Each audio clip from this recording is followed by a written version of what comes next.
शांतिदूत ईसा मसीह के जीवन से जुड़ी कुछ प्रसंगों का वर्णन किया जा रहा है। ये कहानियां हमारे लिए प्रेरणा के स्रोत हैं। ईसा मसीह की प्रेरक कहानियां। हृदय परिवर्तन। ईसा मसीह को प्रेम और शांति का मसीहा कहा जाता है।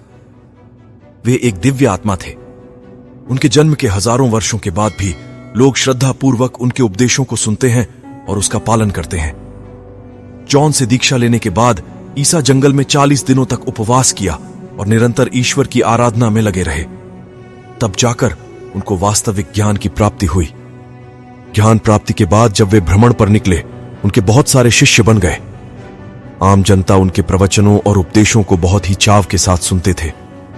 एक दिन एक वेश्या ने उनको अपने घर आने का निमंत्रण दिया, जिसे उन्होंने शीघ्र ही स्वीकार कर लिया। वेश्या के निमंत्रण को स्वीकार करने की बात चारों ओर फैल गई और लोगों में इसकी चर्चा होने लगी।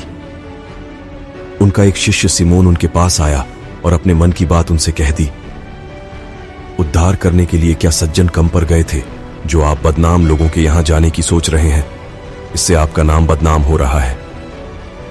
ईसा ने उस शिष्य से पूछा, यदि तुम डॉक्टर होते तो एक जुकाम वाले या दर्द से तड़प रहे व्यक्तियों में से पहले किसके पास जाते? सिमोन ने कहा, प्रभु, पहले दर्द से तड़पने वाले रोगी के यहां जाता। इस पर ईसा ने कहा, उसी तरह से मैं कम अपराधी से पहले अधिक पापी को सुधारने को प्राथमिकता देता हूं, तो इसमें भूल क्या है और बदनामी कैसी? सिमोन चुप था। यह बात जब वेश्या को पता चली तो वह भाव विभोर हो गई। अगले दिन वह वेश्या अब वेश्या न रहकर संत बन चुकी थी।